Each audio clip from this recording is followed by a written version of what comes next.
Mr. Lewis, a dedicated school janitor, begins each day before dawn, embarking on a grueling miles-long journey on foot to the school that he loves.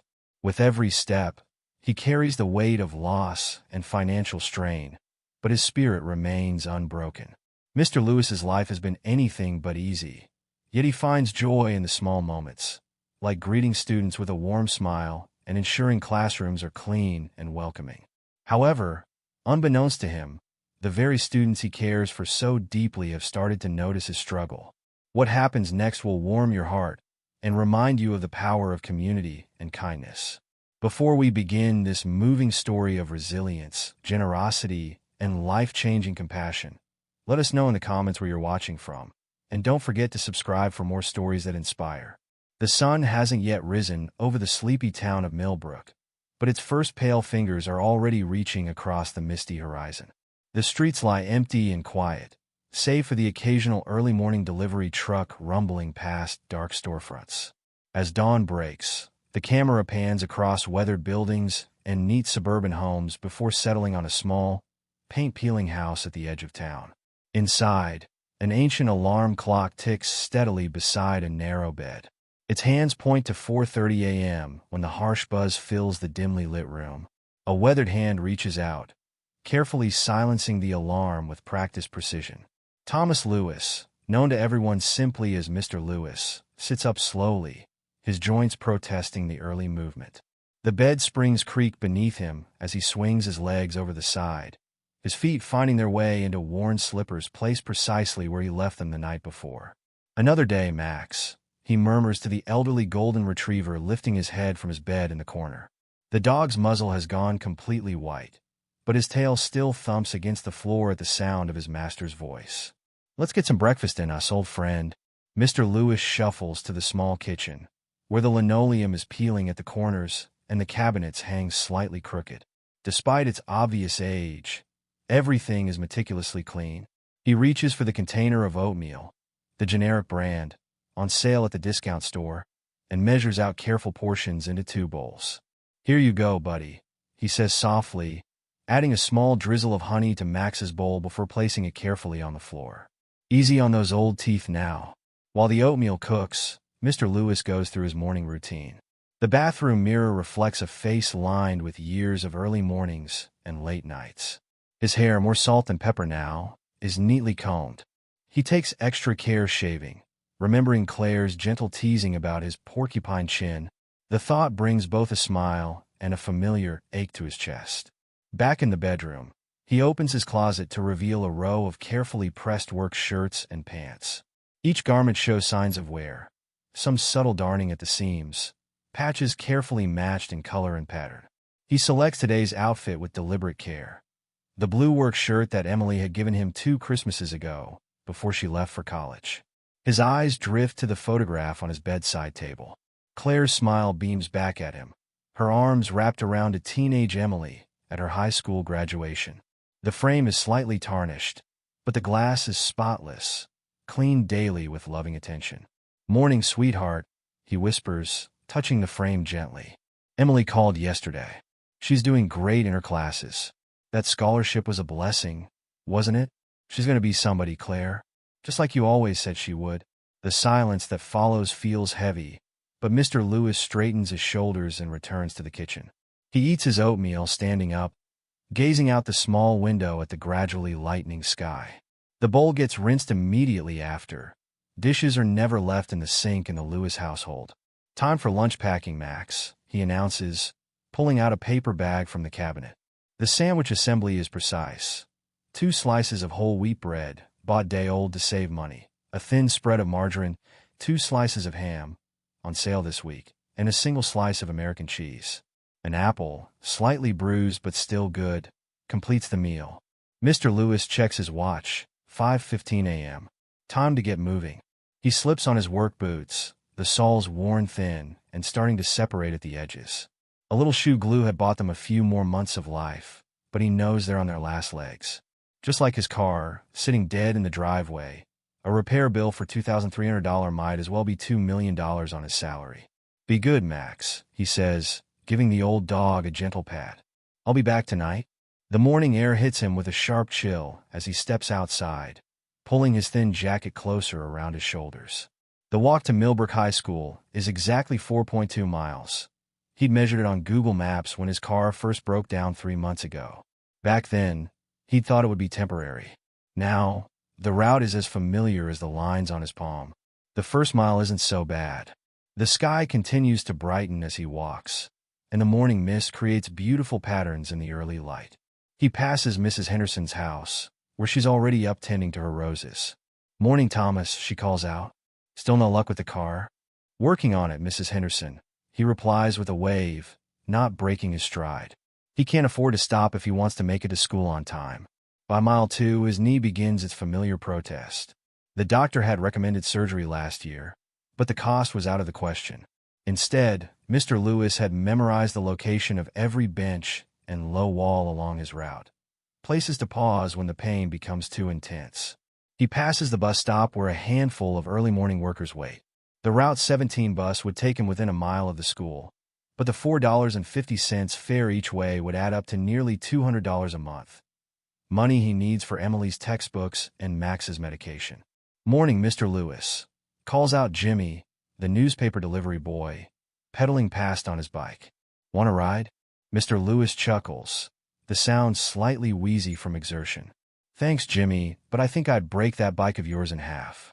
The third mile brings him to the industrial district, where the sidewalk gives way to uneven gravel alongside the road. Cars whiz past, their headlights still on in the dawn light. One driver, recognizing him, honks and waves. It's Mr. Patterson, who used to give him rides before moving to the other side of town for his new job. By mile 4, sweat has soaked through his shirt despite the morning chill. His knee throbs with each step, and his breathing comes in controlled, measured pants. He pauses at the corner of Maple and 5th, leaning against a telephone pole to catch his breath. A few cars slow down, drivers perhaps wondering if they should offer help, but he waves them on with a smile. He's got his dignity, after all. The school finally comes into view. Mr. Lewis straightens his shirt and wipes his brow before approaching the building. No one needs to see how hard the walk is for him. He has a job to do, and he's going to do it right. The key ring at his hip jingles as he unlocks the main entrance. The empty halls echo with his footsteps as he makes his way to the janitor's office. Really just a converted storage closet, but he's made it his own. A few children's drawings decorate the walls. Thank you notes from students he's helped over the years. He changes into his work boots, stored overnight to keep them clean, and begins his morning routine. The hallways need to be mopped before students arrive, the bathrooms cleaned and restocked, the classrooms dusted and ready for another day of learning.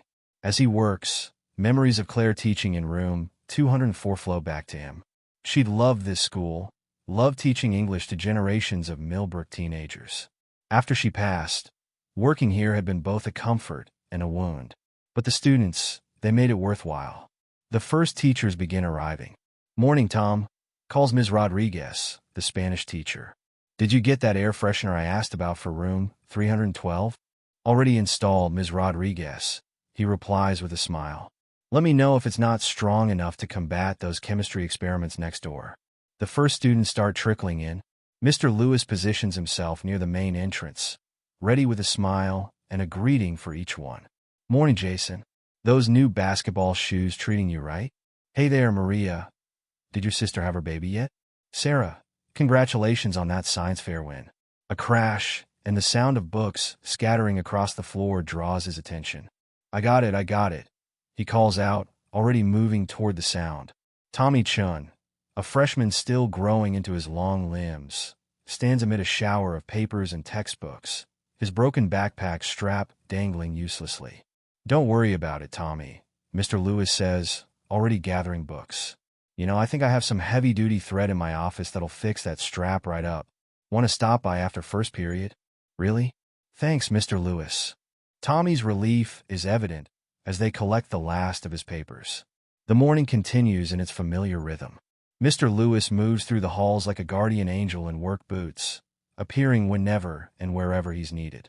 When little Amy Phillips realizes she's forgotten her lunch money, he quietly slips her a $5 bill. "You can pay me back tomorrow," he says with a wink, knowing she probably won't remember. and that's just fine with him. Later, he's the first to respond when Justin Marshall's locker jams for the third time this week. These old lockers can be tricky, he says, demonstrating the specific way to lift and turn the handle.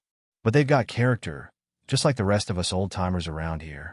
During lunch period, he's there with his mop when Jessica spills her chocolate milk, quickly cleaning it up before anyone can make fun of her.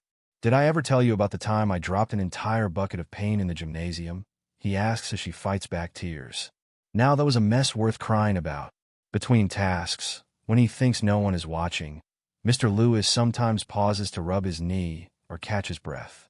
The morning's walk takes its toll throughout the day, but he never lets it show in his work or his smile. There are floors to be cleaned, lights to be changed, and children who need a kind word or a helping hand. As he works, he occasionally glances at the small photo he keeps in his pocket. Claire and Emily at the beach, their last vacation together before the cancer took Claire. The edges are worn smooth from years of handling, but their smiles remain as bright as ever. "You be proud of her, Claire," he whispers during a quiet moment. "Our girl's doing so well at college. Worth every blister, every aching step." He touches the photo gently before tucking it away. There's work to be done, and Thomas Lewis has never been one to let pain get in the way of duty. The morning passes into afternoon, and Mr. Lewis continues his rounds, a quiet guardian of these hallowed halls. To the casual observer, he's just the school janitor, but to those who know him, he's so much more: a friend, a helper, a listener, a fixed point in an ever-changing world. His worn boots may carry him slowly through his day, but his spirit remains undiminished, his kindness unflagging, even as the long walk home awaits him once again. The autumn sun streamed through the windows of Millbrook High's journalism room, where Sarah Chin sat at her usual spot, absently tapping her pencil against her notebook. As editor-in-chief of the Millbrook Monitor, she should have been focused on the upcoming edition's layout, but something else occupied her thoughts. "Earth to Sarah," teased her best friend Madison, waving a hand in front of her face. "You've been staring at that wall for 10 minutes straight." Sarah blinked, adjusting her wire-rimmed glasses. "Sorry, did you notice something different about Mr. Lewis this morning?" "The janitor?" Madison pulled up a chair. "What do you mean?" "I saw him sweeping the science wing earlier, and he was limping, like really limping." Sarah's brow furrowed as she recalled the scene. "And when he thought no one was looking, he leaned against the wall like he was in pain." Before Madison could respond, their friend Josh dropped his backpack on the table. "Who's in pain?" "Mr. Lewis," Madison explained. "Sarah's worried about him." "Oh yeah, I saw him this morning too," Josh said, pulling out his lunch. "He was moving pretty slow, but then again, he's always here super early. Maybe he was just tired." Sarah shook her head. "No, this was different. I've been watching him all week. Something's not right." "You've been watching the janitor all week?" Josh raised an eyebrow. "That's not creepy at all. It's called being observant," Sarah shot back, her journalistic instincts kicking in. "And speaking of observations, have you guys ever wondered how he gets to school? I've never seen him drive in." Madison's eyes widened. "Now that you mention it, I saw him walking along Route 7 last week when Mom and I were driving to the dentist. We were going to offer him a ride, but Mom was running late." "Route 7? Sarah pulled up her phone's map app. "But that's miles from the school." Their conversation was interrupted by Amy Phillips, a freshman who'd overheard them from the next table. "Are you guys talking about Mr. Lewis?" She moved closer, lowering her voice. "He helped me out last week when I forgot my lunch money. Wouldn't let me pay him back either." "That sounds like him," said Carlos Rodriguez, joining the growing group. "Last semester, when I bombed that chemistry test and was crying in the hallway, he sat with me for like 20 minutes. Told me about how his daughter struggled with science too, but she ended up getting a scholarship to college. Made me feel like maybe I wasn't such a failure after all." More students began chiming in, drawn by the conversation. Tommy Chin mentioned how Mr. Lewis fixed his backpack strap with heavy-duty thread he kept in his office. Jessica Marshall recalled how he'd stayed late to help paint sets for the drama club's production of Our Town, even though he wasn't getting paid extra. "And remember during that huge snowstorm last winter," added Madison. "He shoveled paths from every entrance before anyone else arrived, even though he could barely walk straight in that wind." Sarah listened intently, her reporter's notebook now filled with hastily scribbled notes. A pattern was emerging, countless small kindnesses that added up to something extraordinary. But there was more to the story. She could feel it. "I'm staying late after school today," she announced suddenly. "I want to see something." "Want company?" Madison offered. Sarah shook her head. "No, I need to do this alone. But keep your phone on. I might need backup." The rest of the day passed slowly. Sarah found herself watching Mr. Lewis whenever their paths crossed, noting how he always smiled despite the obvious pain in his steps. During seventh period, she saw him helping a student clean up a spilled energy drink, and the way he struggled to stand afterward made her heart ache. When the final bell rang, Sarah told her parents she was staying late to work on the paper. She positioned herself in the journalism room, which offered a clear view of the main entrance. As the halls emptied and the afternoon light began to fade, she waited. At 5:45 p.m., she saw Mr. Lewis emerge from his office, changed back into his street clothes. She waited until he was halfway down the front walk before grabbing her backpack and following at a discreet distance. What she witnessed over the hours would change her life forever. Mr. Lewis's journey home took him past empty storefronts and through industrial areas where loose gravel crunched under his feet. Sarah stayed far enough behind to remain unnoticed, but close enough to see how he stopped every few blocks, leaning against whatever support he could find: telephone poles, fence posts, low walls. "This can't be right," she whispered to herself, checking her phone's GPS. They'd already walked over 2 miles, and Mr. Lewis showed no signs of turning toward any residential areas. The sun was setting, casting long shadows across the empty sidewalks. At one point, a city bus passed them. Sarah watched Mr. Lewis reach into his pocket, pull out some change, count it, and slowly put it back. Her throat tightened as she realized what that meant. By mile 3, she had to fight the urge to run up and offer help. Mr. Lewis's limp had grown more pronounced, and his stops became more frequent. Yet each time someone drove past, he straightened up and smiled, as if everything was fine. When they finally reached his small house on the outskirts of town, Sarah stood frozen on the corner, tears streaming down her face. Her phone showed they'd walked 4.2 miles. And he did this twice a day? Every day? She pulled out her phone with trembling hands and called Madison. "Mads, are you sitting down? Because you're not going to believe what I just saw." 20 minutes later, Sarah burst into Madison's bedroom, calling a taxi to reach there. He walks 8.5 miles every day. 8.5 miles. In worn-out shoes with a bad knee, carrying his lunch and his work clothes, and we never noticed. How do we never notice? Madison sat on her bed, stunned. "But why? Doesn't he have a car?" I asked Mr. Patterson, the security guard. "He says Mr. Lewis's car broke down months ago, and he can't afford to fix it. The buses don't run to his neighborhood, and ride-sharing would cost too much on a janitor's salary." Sarah paced the room, her words tumbling out faster and faster. "And get this, he sends most of his money to his daughter in college. She's there on scholarship, but textbooks and living expenses add up, and he wants to make sure she has everything she needs." "Oh my God," Madison whispered. "We have to do something." "Already on it." Sarah pulled out her laptop. "I started a group chat with everyone from lunch today. We need to meet tomorrow morning before school. This is bigger than just us. We need everyone involved." The next morning, 20 students crowded into the journalism room at 7:15 a.m.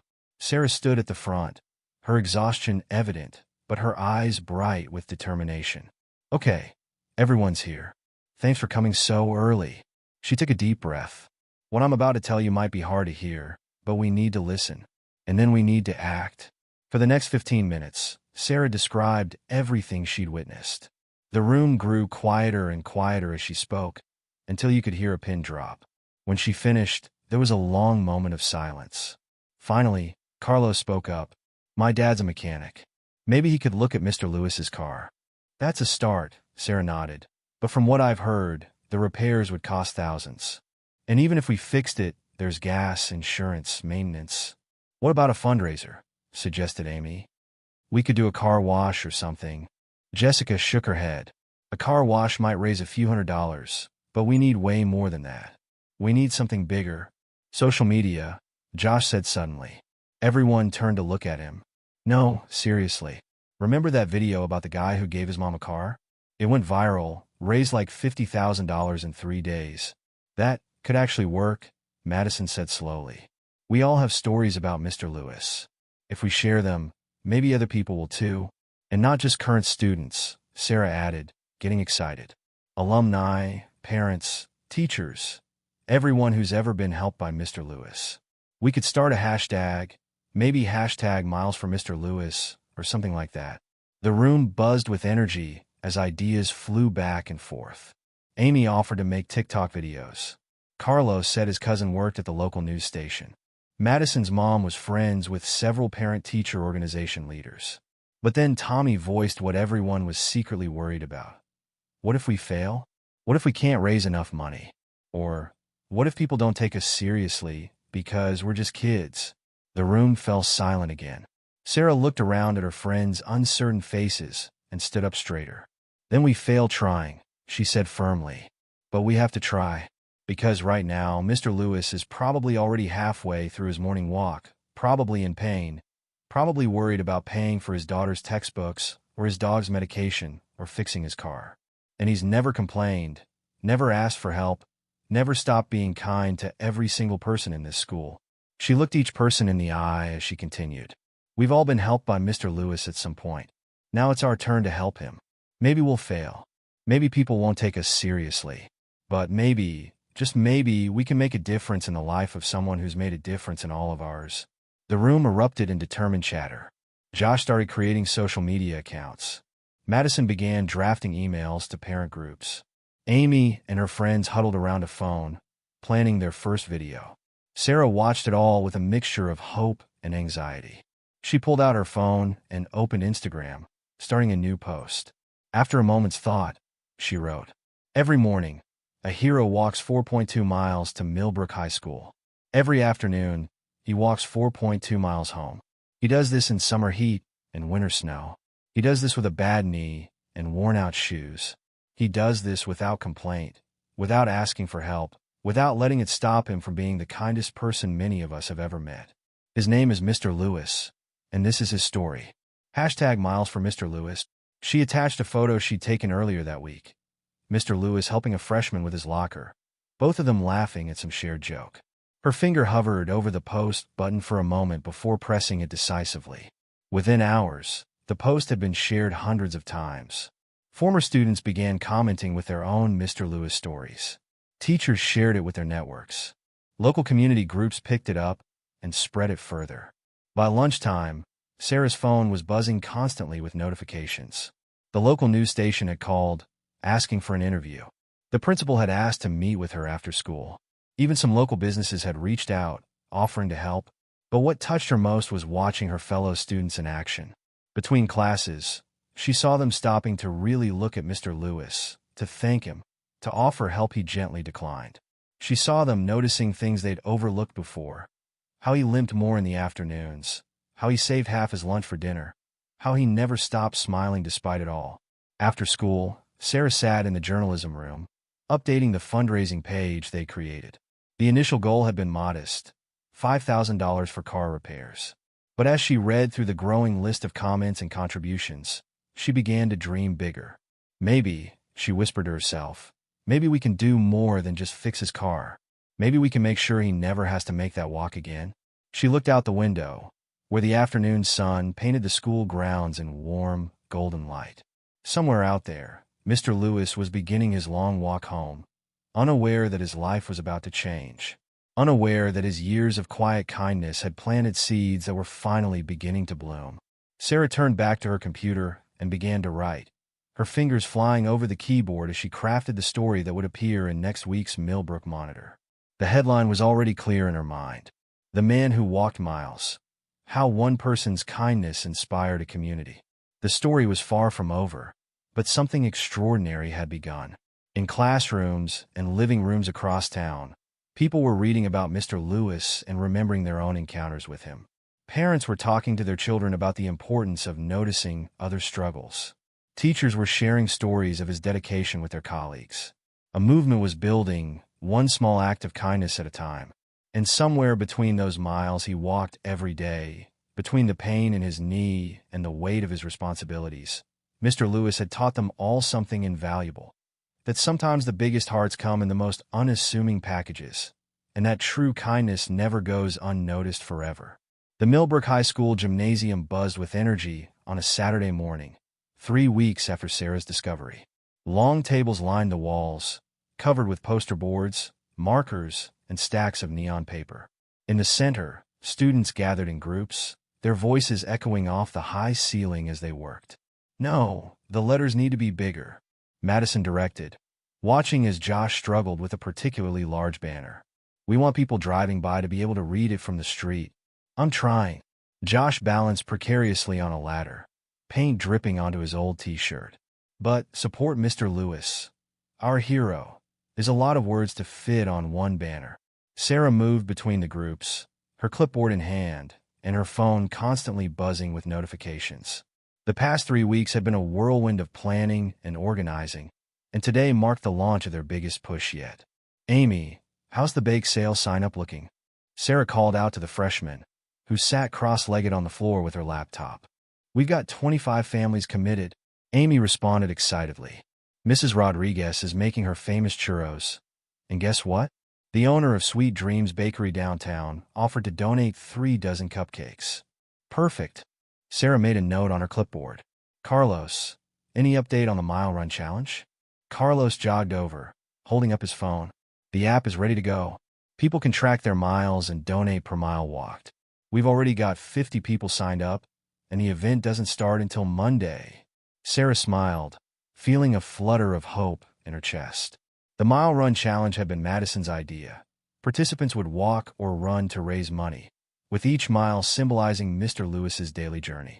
"Together, we walk in his shoes" was the tagline Josh had come up with, and it had resonated immediately with everyone.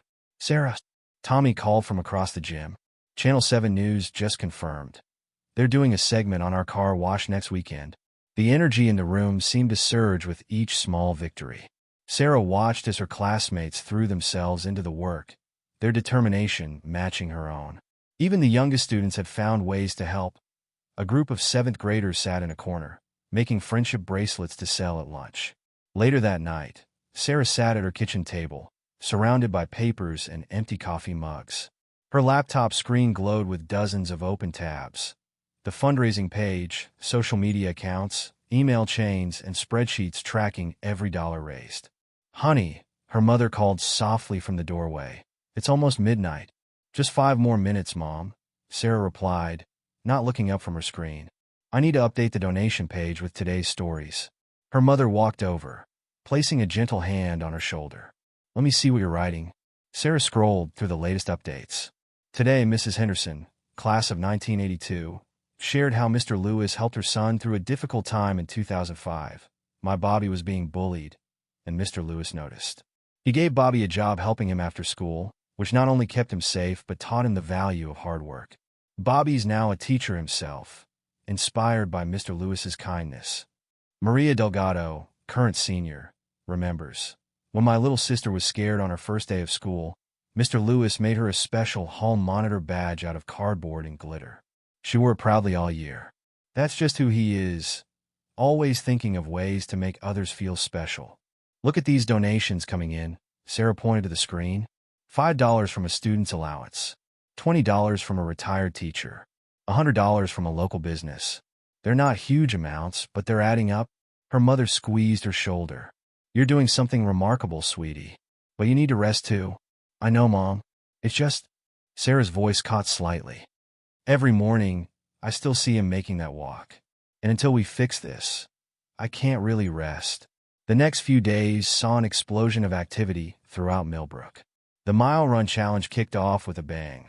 Students, teachers, and community members logged their miles, many sharing selfies with signs reading, "Walking for Mr. Lewis," or "For .2 miles and counting." The bake sale tables at lunch were swamped with customers, many paying far more than the asking price for cookies and brownies. "Keep the change" became a common phrase, with everyone understanding where the extra dollars would go. Local businesses began joining the effort. The hardware store donated supplies for the car wash. The print shop offered free posters. Restaurants pledged percentages of their daily sales. Each contribution, large or small, added to the growing momentum. But it wasn't all smooth sailing. On Wednesday morning, Sarah was called to Principal Davidson's office. "Miss Chun," the principal began, her expression serious. "While I appreciate the spirit of what you and your fellow students are doing, I have some concerns." Sarah sat up straighter in her chair. "What kind of concerns, Mrs. Davidson?" "For one, these events are taking up a lot of school resources and time. The gym has been essentially converted into campaign headquarters. Teachers report students working on posters during class time. And there's the matter of the school's reputation to consider. How does it look that our janitor can't afford basic transportation?" Sarah felt her face flush with anger, but she kept her voice steady. "Mrs. Davidson, may I show you something?" She pulled out her phone and opened the fundraising page's comment section. "Mr. Lewis helped me clean up when I got sick in the hallway. He gave me his own jacket to wear home and never asked for it back. Current student, when my mom died, Mr. Lewis left flowers on her old desk in the teacher's lounge every Monday for a year. He didn't know I knew." Former teacher, "My car broke down in the school parking lot during a snowstorm. Mr. Lewis stayed 3 hours after his shift to help me get it started. Wouldn't accept any payment." Parent, "With all due respect," Sarah said quietly, "I think our school's reputation is only being enhanced by showing how much we value everyone in our community, regardless of their position." Principal Davidson was silent for a long moment, reading through the comments. Finally, she looked up, her eyes slightly misty. "You know what? You're right. And I think I know how the administration can help." The next day, an official email went out to all parents, endorsing the fundraising efforts and announcing that the school would match donations up to $5,000. The celebration in the gym that afternoon was electric. "Can you believe it?" Madison squealed, hugging Sarah. "The school is backing us." But despite the growing support, challenges remained. Some students reported their parents questioning why they should help just a janitor. Others worried about drawing attention to Mr. Lewis's financial situation, fearing it might embarrass him. And then there was the matter of the car itself. Carlos's father had finally examined Mr. Lewis's old vehicle and delivered the verdict. The repair costs would be far more than the car was worth. Even with all their fundraising, fixing it didn't make financial sense. "Maybe we should just focus on getting him a used car?" Tommy suggested during one planning session. "But then we'd have to worry about it breaking down too," Josh pointed out. "He needs something reliable." "Guys," Sarah interrupted, staring at her laptop screen. "We have a bigger problem. The donations are slowing down." The room fell silent as she showed them the graphs. After the initial surge of support, the daily donation amounts were dropping. They had raised just over $15,000, an impressive sum, but not enough for a reliable new vehicle plus insurance and maintenance costs. "Maybe we should lower our goals?" Amy suggested hesitantly. "No." Sarah's voice was firm. "Mr. Lewis never does anything halfway. Neither should we." That night, Sarah sat alone in her room, scrolling through the fundraising page for the 100th time. The total amount seemed to mock her. $15,427. Still so far from what they needed. Her phone buzzed with a text from Madison. "Don't give up. Remember why we started this?" Sarah closed her eyes, remembering that first day she followed Mr. Lewis home. The way he stopped every few blocks, leaning against whatever he could find. The quiet dignity with which he carried his burden. The smile that never wavered, no matter how tired he was. Opening her eyes, she began to type a new update for the fundraising page. "Dear Milburn community, when I first discovered Mr. Lewis's daily journey, I was shocked. But what shocked me more was realizing how long we had all taken his kindness for granted. Every day, he walks 8.4 miles round trip to serve our school.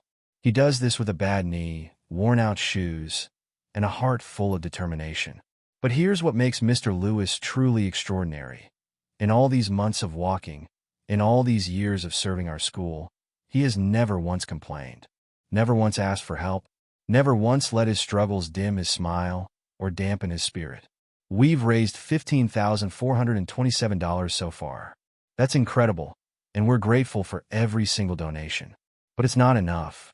Not for someone who has given so much of himself to our community. Some have asked why we're doing this for just a janitor. To them, I say, Mr. Lewis is not just anything. He is the first smile many of us see each morning. He is the helping hand that never wavers. He is the quiet hero who makes our school a better place every single day. We're not asking for more donations just to buy a car. We're asking because this is our chance to show that kindness matters, that every person in our community matters, that sometimes the most important people are the ones we see every day, but don't really see at all. Please help us reach our goal. Share our story.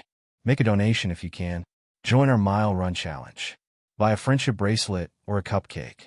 Every dollar brings us closer to showing Mr. Lewis that his years of quiet kindness have not gone unnoticed. Because in the end, this isn't just about a car. It's about recognizing the hero who's been walking among us all along. Thank you, Sarah Chung. She hit post and sat back, wiping tears from her eyes. Her phone buzzed again. Another text from Madison. Check the donation page. Now. Sarah refreshed the page and gasped. While she'd been writing, a new donation had come in. $5,000 from an anonymous donor, with the comment, "For the man who helped my daughter find her smile again. Keep walking, Mr. Lewis. But soon, you won't have to." The total now read, $20,427. Sarah's fingers flew across her phone's keyboard. OMG. Who could it be? Madison's reply came quickly. No idea, but I heard Ms. Rodriguez crying in her classroom earlier. Something about her daughter and Mr. Lewis. Sarah smiled, remembering the Spanish teacher's daughter who had struggled with depression last year. Mr. Lewis had somehow known exactly when to appear with a broom and a willing ear, giving her small tasks that made her feel needed until she found her way back to herself. Looking at the new total, Sarah felt hope surge through her again. They were still short of their ultimate goal, but something told her they were on the right track. Tomorrow would bring new challenges, new doubts, new obstacles to overcome. But tonight, somewhere in Millbrook, a former student's parent had remembered a kindness and paid it forward. Tomorrow, others would read Sarah's words and remember their own Mr. Lewis stories. The ripples would continue to spread, just like they had every time Mr. Lewis had dropped a small stone of kindness into the pond of their community. Sarah closed her laptop and finally headed to bed, her mind already racing with plans for tomorrow. As she drifted off to sleep, she smiled, thinking of Mr. Lewis making his long walk home, unaware that soon, very soon, his journey was about to change forever. In the quiet of her room, Sarah whispered a promise to herself and to the man who had inspired this entire movement. We're almost there, Mr. Lewis. Just keep walking a little longer. We're almost there. The morning sun cast long shadows across Millbrook High School's parking lot as Sarah Chun surveyed the scene before her. It was 6 a.m. on a Friday morning, and the usually empty lot was alive with activity. Students and parents scurried about, hanging banners between light poles and arranging clusters of blue and silver balloons, the school colors. The arch needs to be higher, Madison called out, directing a group of seniors struggling with an elaborate balloon structure. Remember, Mr. Lewis is tall. Sarah checked her phone for what felt like the 100th time that morning. The message from his neighbor, Mrs. Henderson, confirmed that Mr. Lewis had left for his walk right on schedule, completely unaware of what awaited him at the end of his journey. Channel 7 News is here, Tommy announced, running up to Sarah. And the Chronicle just pulled in? Where do you want them to set up? Sarah pointed to a designated area near the main entrance. Over there, but make sure they stay behind the yellow tape until after the reveal. We don't want their cameras blocking anyone's view. The parking lot had been transformed overnight. Banners stretched between every lamppost, bearing messages like, "Thank you, Mr. Lewis," and "Our hero walks no more." Student artwork covered every available surface. Posters depicting Mr. Lewis in a superhero cape, paintings of his smiling face, photo collages of him helping students throughout the years. In the center of it all, hidden behind a massive blue curtain rig between two poles, sat the real surprise. A brand new Honda CR-V, topped with an enormous red bow. The silver SUV gleamed in the early morning light, its presence a testament to thousands of small donations and one community's determination to make a difference. "Sarah," Josh called from near the curtain. "Principal Davidson wants to know if you've finished your speech." Sarah patted her pocket where the carefully folded papers sat, though she doubted she'd need them. The words she wanted to say had been building in her heart for weeks. As 7 a.m. approached, the parking lot filled with people. Teachers arrived early, many carrying boxes of tissues, already anticipating the emotional moment to come. Parents clustered in groups, some holding signs their children had made.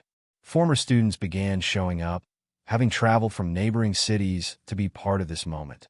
"Is that Jessica Porter?" Madison whispered, pointing to a young woman in a business suit. "She graduated like 5 years ago."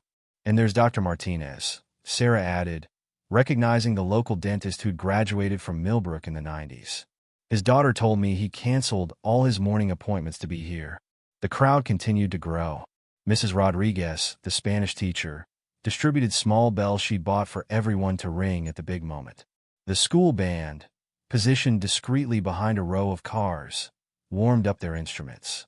Even Max, Mr. Lewis's elderly golden retriever, had been brought to the event by Mrs. Henderson, wearing a special blue bandana for the occasion. At 7:15 a.m., Sarah's phone buzzed. The text from their lookout posted at the corner read, "He just turned on a school street. 5 minutes out. Places everyone." Sarah called out, her heart pounding. "Remember, absolute silence when you see him coming."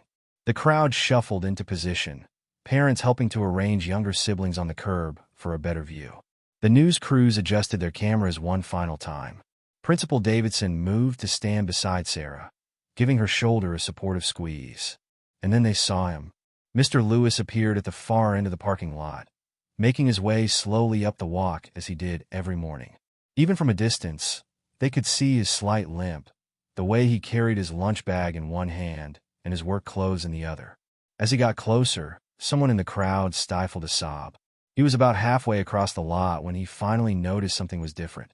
His steps slowed, then stopped completely as he took in the scene before him. The decorated lot, the gathered crowd, the cameras. For a moment, he simply stood there, confusion evident on his face. Sarah stepped forward, her hands trembling slightly as she raised the microphone. "Good morning, Mr. Lewis," she said, her voice carrying clearly across the suddenly silent lot. "We hope you don't mind, but we've been paying attention to you these past few weeks. Actually, we've been paying attention for much longer than that. We just didn't realize it until recently." Mr. Lewis remained frozen in place, his eyes wide as he scanned the faces in the crowd. "You see," Sarah continued, her voice growing stronger, "we noticed how you help Tommy with his locker every morning, and how you always have spare change when someone forgets their lunch money. We noticed how you stay late for school events without being asked, and how you know everyone's name and story." She took a step closer to him. "But what we didn't notice, what we should have noticed, was your daily journey. For 0.2 miles to school, for 0.2 miles home, every day, through sun and rain and snow. We didn't notice your limp getting worse, or how you had to stop and rest but try to hide it from us. We didn't notice that while you were taking care of everyone else, no one was taking care of you."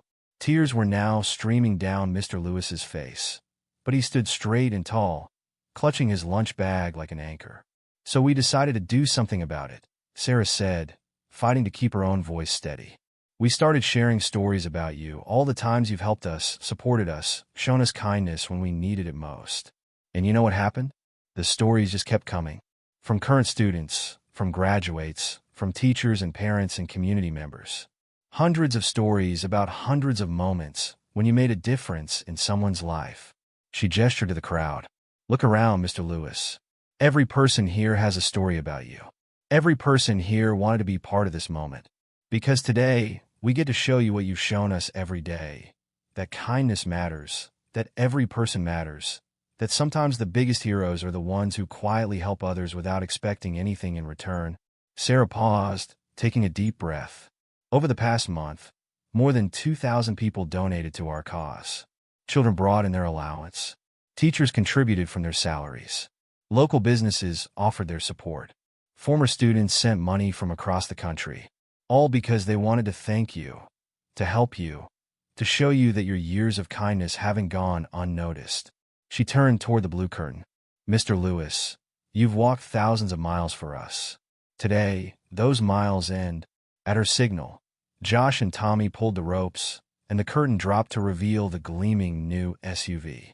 The crowd erupted in cheers and applause, the small bells Mrs. Rodriguez had distributed creating a joyful chorus.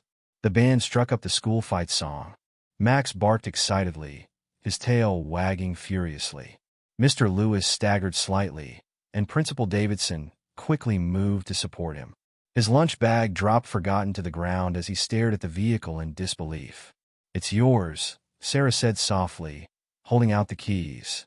"Fully paid for, including insurance for the first year. The dealership even threw in a lifetime of free oil changes after they heard your story." Mr. Lewis's hands shook as he took the keys, tears falling freely down his face. He turned in a slow circle, taking in the hundreds of smiling faces surrounding him. Former students waved from the crowd.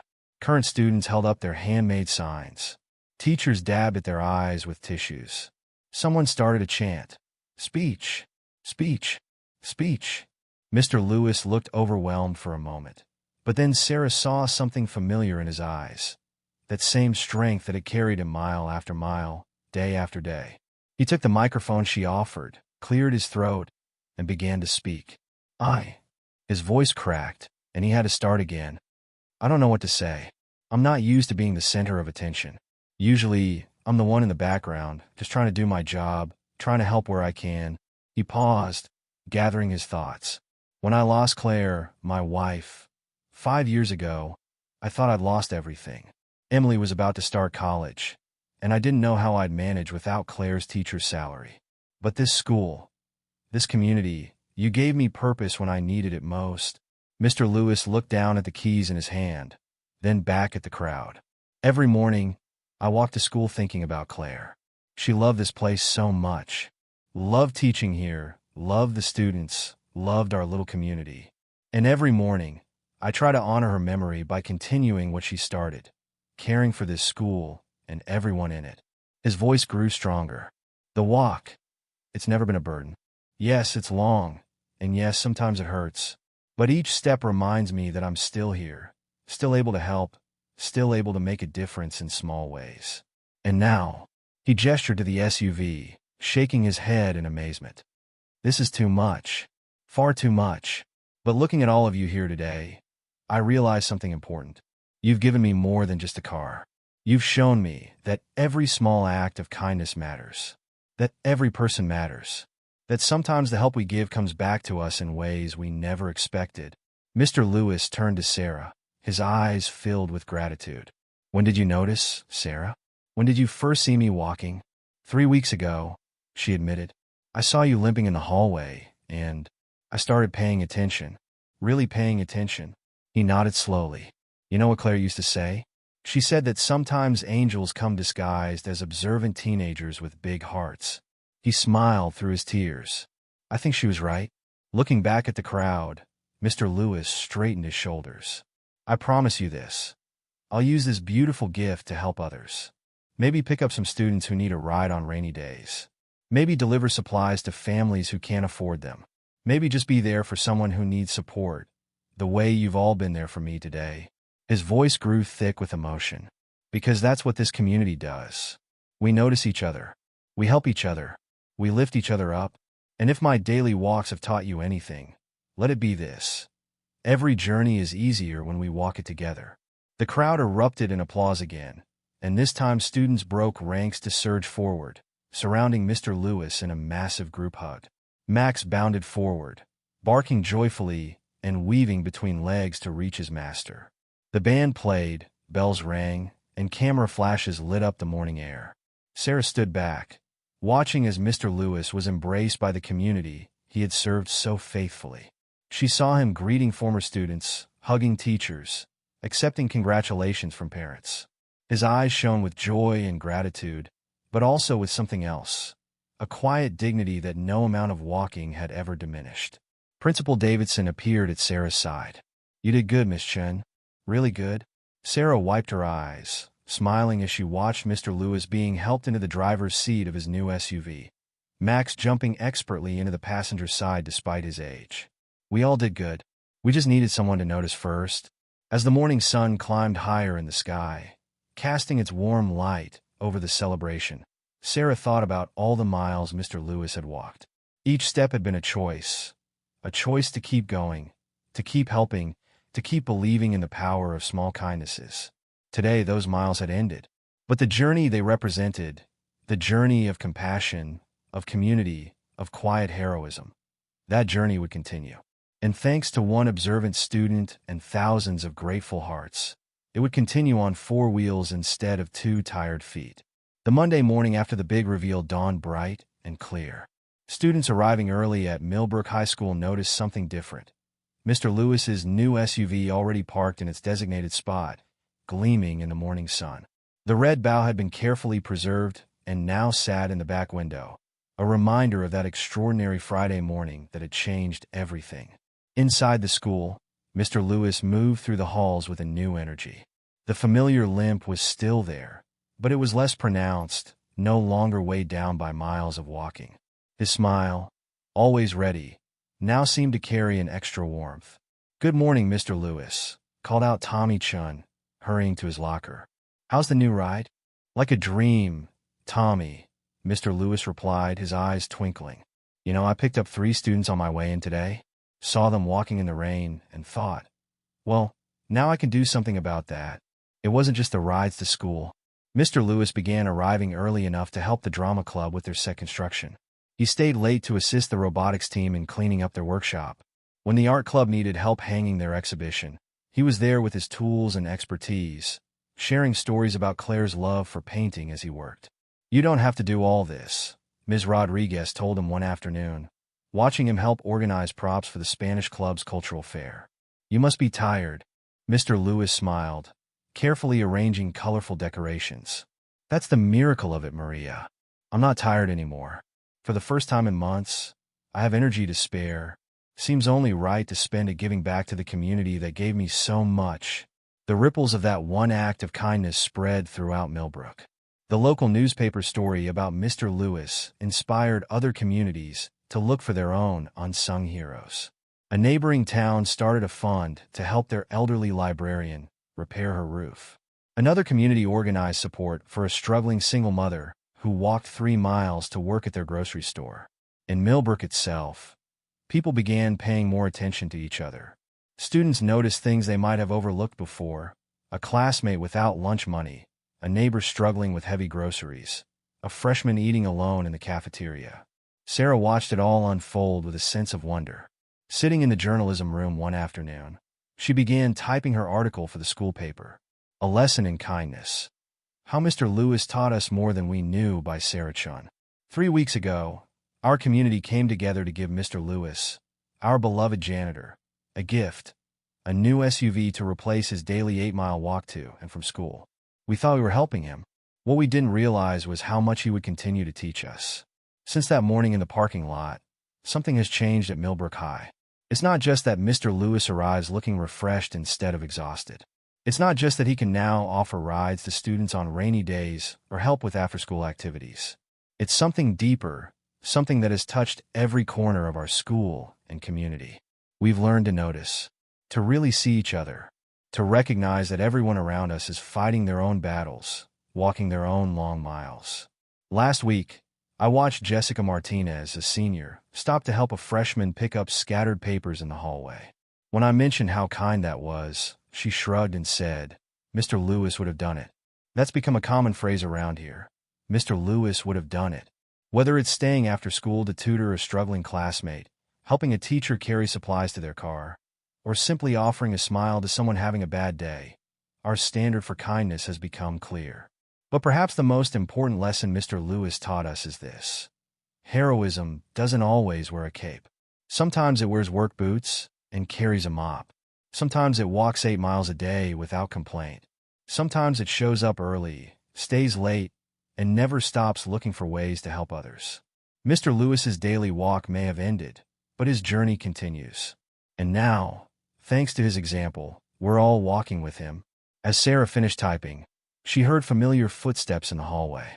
Mr. Lewis appeared in the doorway, pushing his cleaning cart. "Working late again, Sarah?" he asked, his voice gentle. She nodded, gesturing to her laptop. "Just finishing an article about you, actually. About everything that's happened since, you know." He leaned against the door frame, his eyes distant. "You know what Claire would say about all this? She'd say that kindness is like a boomerang. It always comes back to you, usually when you least expect it and most need it." Sarah saved her article and began gathering her things. "Need a ride home?" Mr. Lewis offered. "It's getting dark." Thanks, but Madison's mom is picking me up. Sarah paused, then added, I saw you giving the Wilson kids a ride this morning. Their mom posted about it on Facebook. Said it was such a relief knowing they didn't have to walk in the rain anymore. Mr. Lewis smiled, adjusting his name badge. Just passing on the kindness, Sarah. That's all any of us can do. The weeks turned into months, and the changes in Millbrook High became permanent fixtures of school life. The student council started a random acts of kindness program, inspired by Mr. Lewis's example. Teachers noticed increased volunteering for community service projects. Even the cafeteria seemed different, fewer students eating alone, more mixing between social groups. One quiet evening, 6 months after the big reveal, Mr. Lewis sat in his SUV in the school parking lot after a long day. The sun was setting, painting the sky in shades of orange and pink that reminded him of Claire's favorite sweater. He looked at the empty passenger seat, remembering all the time she'd sat there during their years together. We did it, sweetheart, he whispered, running his hand along the pristine dashboard. Can you believe it? All those miles we walked together in spirit. And now look. He started the engine, listening to its quiet purr. As he pulled out of the parking lot, he saw students still lingering on the front steps, the drama club finishing a late rehearsal. They waved enthusiastically, and he honked in response, the sound echoing across the quiet campus. 15 years later, Sarah Martinez straightened her teacher's badge and looked out over the Millbrook High School parking lot. It looked different now. New paint, updated landscaping, more spaces for the growing student population. But some things remained the same, like the spirit of kindness that had taken root here years ago. And that's where it happened, she told her homeroom class, pointing to the spot where a new SUV had once sat with a giant red bow. Right there is where our community proved that when we notice each other's struggles and work together, we can make real change happen. Her students listened intently, some taking notes, others simply absorbing the story. They'd all seen the plaque by the school entrance, the one that read, "To the man who walked miles for us, and whose journey taught us the value of compassion." What happened to Mr. Lewis? Asked one student, Emma, her hand raised high. Sarah smiled, remembering. He retired 10 years ago, but his impact never left. The scholarship fund we started in his name has helped dozens of students afford college. The community outreach program he inspired is still going strong. And every year, when we tell new students his story, we remind them that kindness isn't just an action. It's a choice we make every day. She walked to the plaque, touching its smooth surface. Mr. Lewis taught us that sometimes the biggest changes start with simply noticing someone's struggle, noticing an opportunity to help, noticing the quiet heroes who walk among us. The morning bell rang, and students began filing into the building. Sarah watched them go, remembering her own days as a student here. The journalism room, where she'd first noticed Mr. Lewis's limp. The parking lot where their community had come together. The halls where kindness had transformed from an act into a legacy. A car horn honked, and Sarah looked up to see an elderly but still spry Mr. Lewis pulling into the lot in his second SUV. The community had insisted on replacing the first one when it finally wore out. He still volunteered at school events occasionally, his presence a living reminder of the lesson he'd taught them all. "Good morning, Mr. Lewis," her students called out, and he waved back, his smile as warm as ever. Sarah watched as he made his way into the building, no longer limping, but moving with the dignified pace of age. The morning sun caught the silver of his hair, and for a moment, she was transported back to that dawn 15 years ago when a community had come together to help one man and ended up helping themselves. The story of Mr. Lewis had become more than just a local legend. It had become a testament to the power of observation, compassion, and community. Schools across the country now used it as an example in their character education programs. The local university included it in their teaching curriculum as a case study in community organizing and social impact. But perhaps most importantly, it had changed the way people in Millbrook saw each other. They look more carefully now, notice more readily, help more quickly. The lesson Mr. Lewis had taught them, that everyone's journey matters, that kindness begets kindness, that community is built one small act at a time, had become part of the town's DNA. As Sarah headed to her classroom, she passed the school's wall of heroes, where Mr. Lewis's story was prominently displayed alongside other inspiring tales from the school's history. But his wasn't just a story of the past. It lived on in every student who offered help without being asked, in every teacher who stayed late to support a struggling student, in every community member who chose to notice and act. The morning announcements began, and Sarah heard her students shuffling papers and settling into their seats. Before beginning her lesson, she glanced out the window one last time, watching as the sun climbed higher over Millbrook High.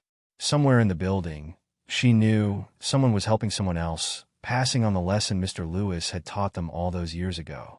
And in that moment, Sarah understood that while the miles Mr. Lewis had walked were now just memory, the path he had shown them, the path of kindness, awareness, and community, stretched endlessly before them, waiting to be walked by each new generation that passed through these halls.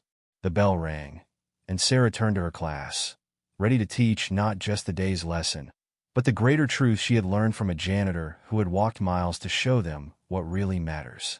The journey of kindness continues, one step at a time, one person at a time, one moment at a time. And somewhere, she knew, Claire was smiling. Mr. Lewis's life changed in a way he could never have imagined, all because the students he quietly supported every day decided to give back. This story isn't just about one man's dedication. It's about the impact that simple acts of kindness can have when a community comes together. What would you do if you found out someone you know was quietly facing such an enormous challenge? Let us know in the comments below. And remember, the smallest gesture of compassion can make the biggest difference. If you enjoyed this story, be sure to like, subscribe, and stay tuned for more real-life tales that touch the soul.